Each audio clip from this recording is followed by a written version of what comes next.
Hi everyone, it's Brad. Have you ever created an editable Google file and you want to be sure that if anybody edits it, you'll know right away? Well, here's how you can do it.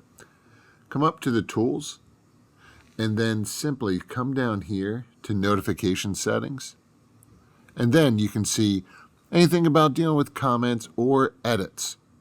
Go ahead and select edit or remove content and then select OK. When you do that, if it's ever edited, you will receive something that looks like this, and it will show you what was edited. Then you can open up the document and take a look in version history. So let's go ahead, select that, and you can see if you go into version history, you can see it.